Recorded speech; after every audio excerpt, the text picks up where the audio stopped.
So mga tol, sumabog po ang balita kanina lang na umatras na po si Kit Turman sa laban nito ngayong March 30 kontra kay Team Zoo. Ayon sa report mga tol, ang dahilan umano ng pag-atras ni Kit Turman, nagtamo siya ng biceps injury. So sayang nga mga tol, dahil ilang araw na lang, bakbakan na nila ni Team Zoo. So mukhang yan po lagi ang dahilan kung bakit hindi nakakalaban si Turman, dahil madalas siyang magka-injury. Nabigla siguro ang katawan ni Turman dahil sa tagal nitong na-layoff sa boxing.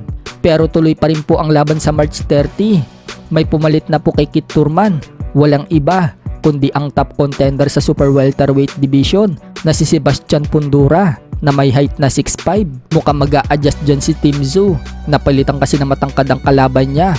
At isa pa, kaliwete itong si Fundora. Habang si Turman na makakalaban dapat ni Team Zoo, isang orthodox. Ganun pa man mga tol, mukhang okay lang naman din kay Team Zoo na makalaban itong si Fundora. Dahil sa latest interview sa kanya, bagamat nabigla siya na iba na ang makakalaban niya, hindi daw siya natatakot na harapin itong si Fundora. Naniniwala si Team Zoo mga tol na siya daw ang best sa 154 pounds. Hindi na din makapag-antay si Team Zoo na lumaban.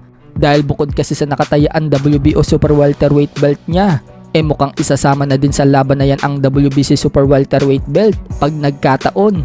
Unified Championship nga po ang paglalabanan nila ni Fundora. Sa kabilang banda naman mga tol, alam na nga po ng karamihan na postpone na ang laban ni Manny Pacquiao versus Muay Thai legend Buakaw Banchamek na magaganap na sana ngayong April 20. At dahil wala pa pong katiyakan kung kailan i-schedule ang laban nila ni Manny Pacquiao, lalaban muna itong si Buakaw Banchamek sa isang kickboxing ngayong March 23. Haharapin niya ang Japanese fighter na si Minoru Kimura.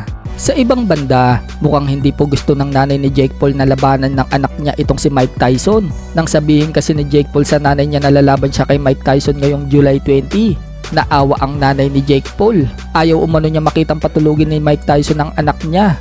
Pero buo nga po ang desisyon ni Jake Paul na harapin itong si Mike Tyson. Paliwanag naman sa ibang report ni Jake Paul, siya daw ang magpapatulog kay Mike Tyson. Sa ibang balita naman mga tol, panalo po ang kaibigan ni Casimero na si Dondon Serrano o kilala bilang Rugby Boy TV sa URCC cage na ginanap 5 araw na ang nagdaan. Tinalo po ni Rugby Boy TV itong si Mario Sismundo alias Manny Pacquiao. Round 2 lang ang tinagal ni Manny Pacquiao. Kumonekta ang malakas na left hook ni Rugby Boy TV sa panga nito, kaya siya bumulagta. Nagawa naman niyang tumayo mga tol habang binibilangan ng referee. Pero dahil hilong-hilo pa siya, winagayway na ng referee ang kamay nito. Indikasyon na talo na siya. Kaya winner via second round technical knockout, Dondon Serrano alias Rugby Boy TV.